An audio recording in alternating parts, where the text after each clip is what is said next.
Bom dia a todos, meu nome é Thiago Lades e farei a apresentação do meu trabalho intitulado Estudo em Técnicas de Odometria Visual aplicadas a drones autônomos e robôs terrestres.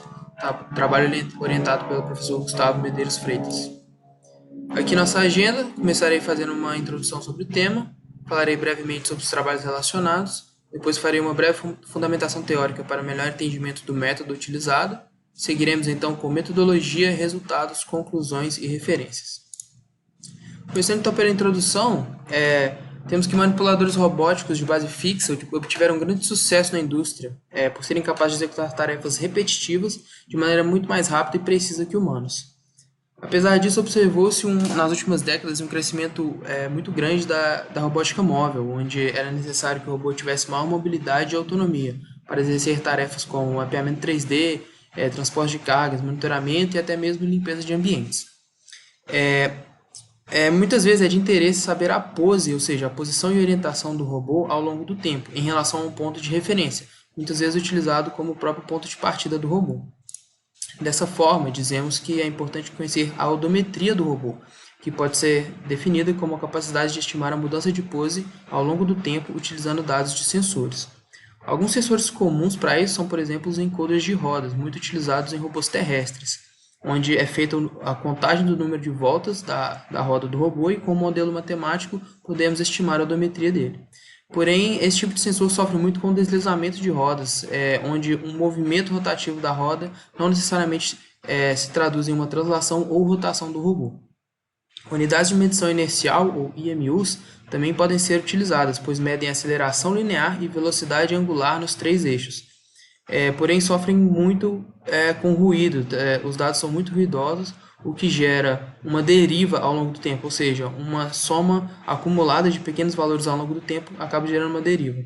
Dados de GPS também podem ser utilizados, porém podem estar indisponíveis em ambientes indoor e muitas vezes sua precisão é insuficiente para algumas tarefas. Finalmente, um sensor LiDAR é bastante preciso, porém é muito caro, pesado de ser embarcado em um robô e tem um custo computacional muito alto para o processamento de seus dados. A odometria visual é uma técnica de estimação de mudança de pose através do uso de imagens e pode utilizar uma câmera, onde é chamado de monocular, ou um par de câmeras estéreo. As vantagens é que esses tipos de sensores são baratos e leves e possuem uma grande riqueza de informações.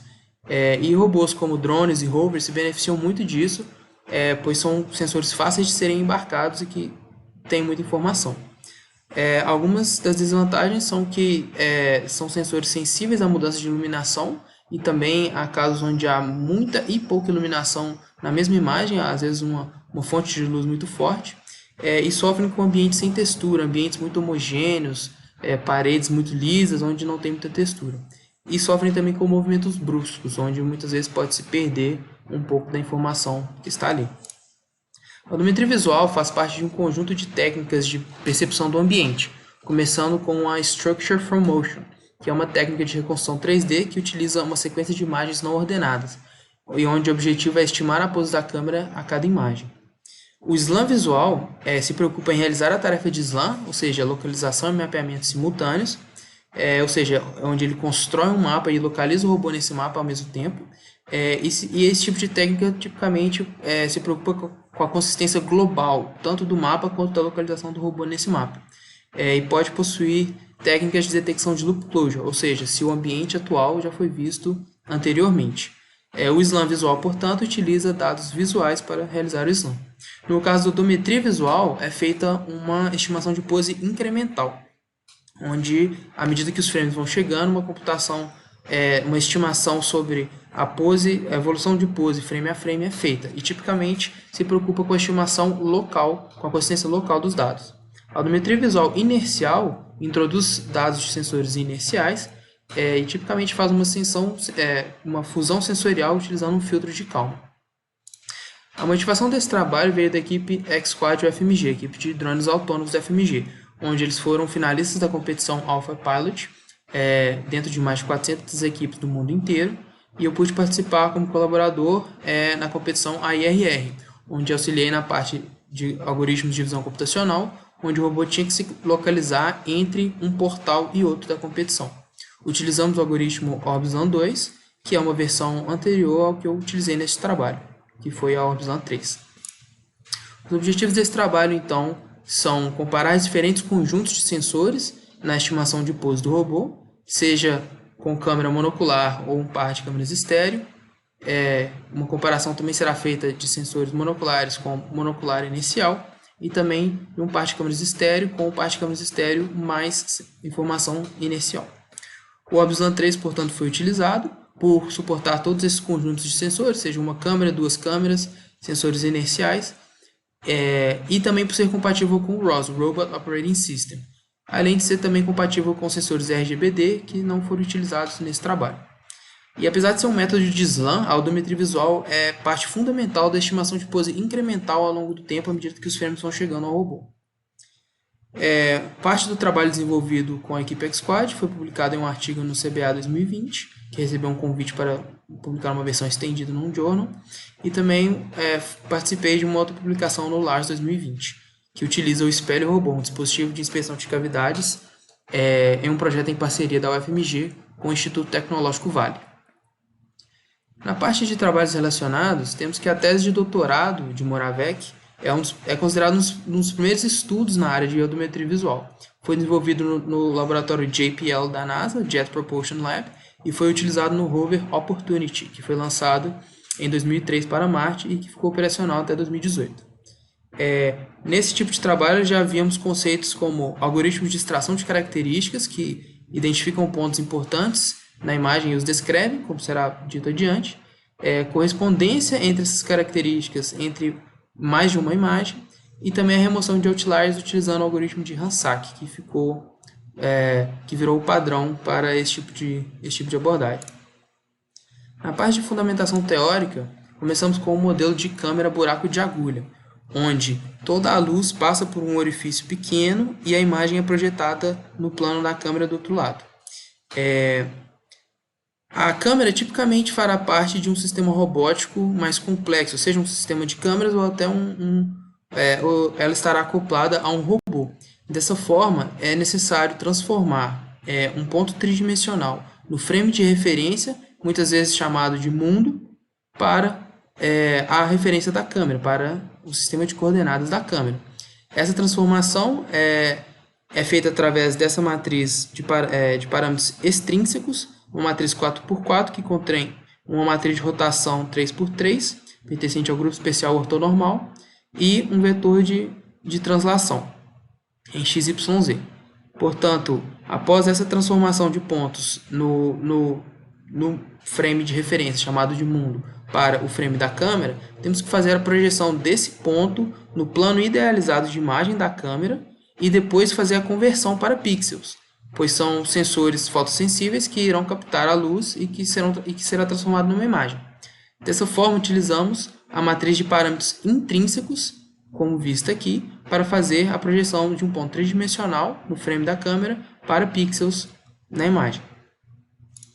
Um conceito importante que será utilizado na audiometria visual é o conceito de extração de features, ou extração de características, onde temos pontos de interesse na imagem, chamados de key points, e fazemos uma representação desses pontos, utilizando as características.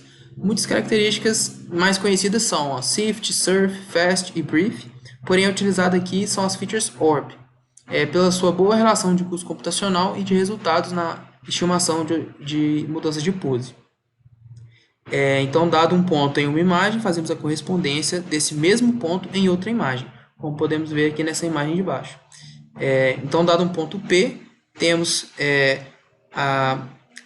a posição desse ponto em relação à câmera da direita e à câmera da esquerda, se tivermos um par de câmeras estéreo, e sabendo o baseline entre elas, ou seja, a distância entre as câmeras, é possível estimar com certa precisão a distância, por exemplo, Z, desse ponto em relação às câmeras.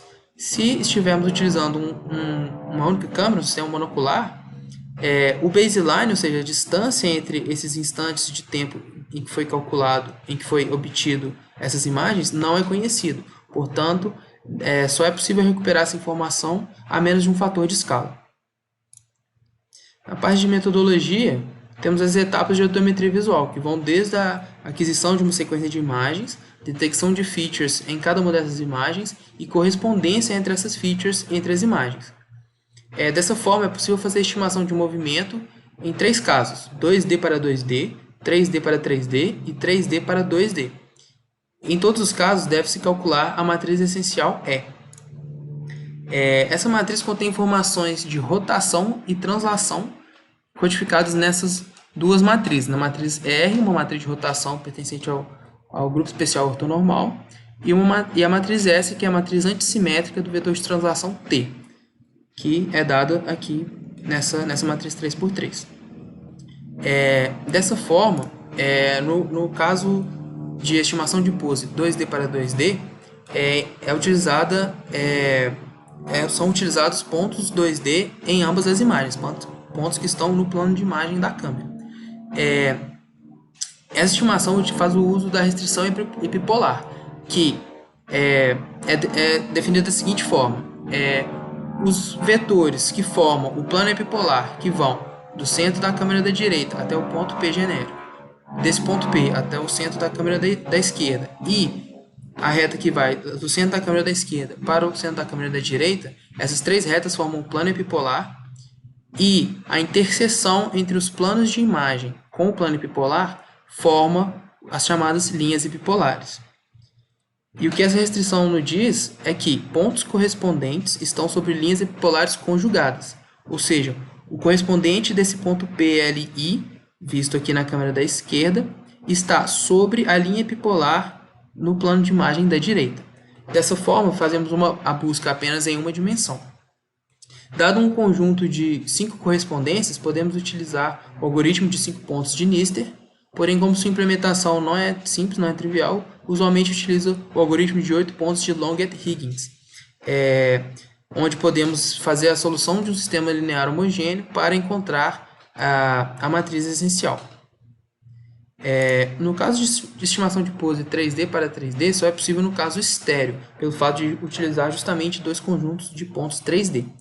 Nesse caso, deve-se encontrar a transformação T de K, que leva do frame K-1 para o frame K, e que minimiza a distância entre os pontos no frame K e os pontos no frame K-1 transformados por essa transformação. Então, a ideia é de minimizar essa função aqui. Uma possível solução para essa estimação de pose é computar a translação como a distância entre os centróides de cada conjunto de pontos 3D e encontrar a matriz de rotação através também da solução de sistema linear, onde VU transposto vem da solução do sistema linear, por decomposição de valores singulares, onde 3 matrizes US e V transposto são fornecidas, achamos a matriz R dessa forma. Já na estimação de pose 3D para 3D, temos que o problema de estimação de pose, que minimiza erros de reprojeção de um conjunto de pontos 3D no plano 2D da câmera, é chamado de Perspective from Endpoints, ou PNP. Aqui, P chapéu K-1I é a projeção do ponto XKI no plano de imagem 2D, de acordo com essa transformação TK. Dessa forma, devemos minimizar esse erro de reprojeção.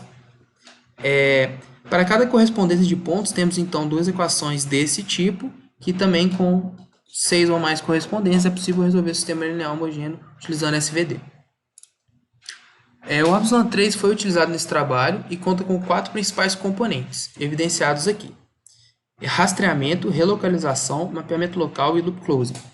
O rastreamento é onde ocorre a principal etapa da odometria visual, que é justamente computar a mudança de pose frame a frame. Então, a cada frame recebido, computa-se a mudança de pose e também computa-se os key points e os keyframes, que serão utilizados em outras etapas. São utilizados para localização e construção do mapa. Na parte de relocalização, ela é chamada quando a parte de rastreamento é perdida, ou seja, quando tem um movimento muito brusco ou uma mudança muito brusca de iluminação. É feita uma busca que ajuda a localizar a câmera no mapa criado, caso o rastreamento seja perdido. No caso do mapeamento local, faça ajustes locais no mapa nos últimos M frames, e também é feita a remoção de key points menos significativos no mapa. A parte de loop closing, por sua vez, identifica se o local atual já foi visitado anteriormente e, em caso positivo, é feito um ajuste global no mapa, chamado Bundle Adjustment, para criar consistência global no mapa.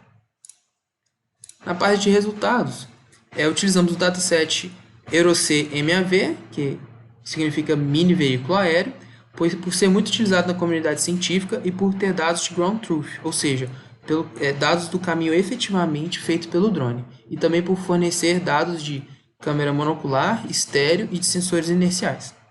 O simulador de voo Flight Goggles também foi utilizado para obter imagens simuladas de um drone voando em um ambiente e também dados coletados pelo espelho robô.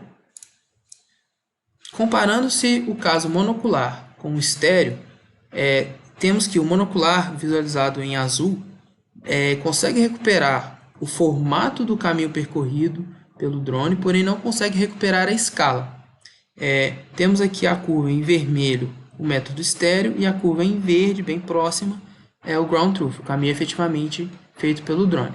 Portanto, o caso monocular não consegue recuperar informação de escala, apesar de recuperar o formato da curva.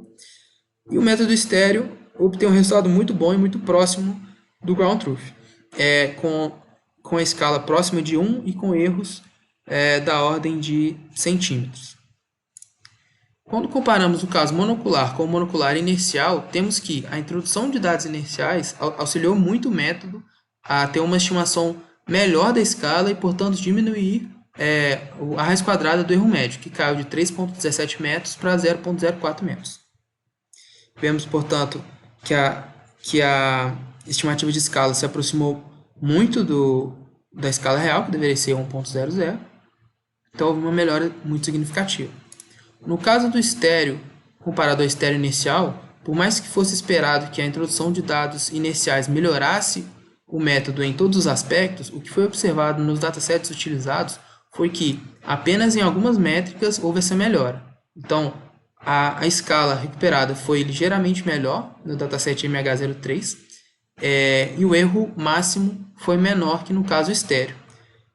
Isso pode ter se dado em função de erros de calibração da câmera com IMU ou um excesso de ruído nos dados. No simulador Flight Goggles, foram-se feitas algumas sequências de voos com drone e o ground truth pode ser observado também em verde. No caso monocular, percebemos que foi possível recuperar mais uma vez o formato da curva, porém a escala ainda é defasada, é incorreta, assim como nesse segundo experimento onde foi feito um loop com o drone. Com os dados coletados pelo espelho robô, tivemos o mesmo problema de estimação de escala.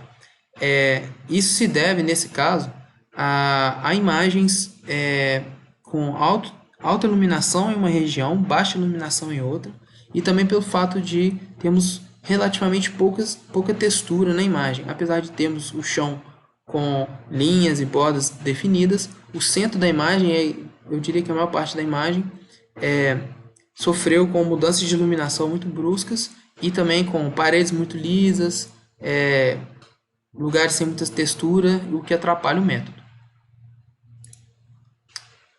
Concluímos então que o caso monocular não consegue recuperar a escala corretamente como esperado, apesar de conseguir recuperar informação do trajeto feito pelo drone. A adição de um sensor inercial, no caso monocular, melhorou bastante a escala e consequentemente diminuiu o erro. O caso estéreo apresentou resultados muito bons em todos os datasets utilizados. E o estéreo inercial, apesar de ter melhorado em alguns casos, pode ter sofrido com ruído e calibração da câmera com IMU. Em trabalhos futuros é possível utilizar mais de um par de câmeras estéreo, com câmeras com campos de visão em comum. É possível incluir também um barômetro para fazer a estimação de altitude, o que é bastante útil para drones, e extrair features mais discriminativas de maneira que seja feito um melhor match entre elas, uma melhor correspondência, e também coletar mais dados em simuladores de voo e disponibilizá-los para a comunidade científica. Aqui algumas referências do trabalho. Muito obrigado.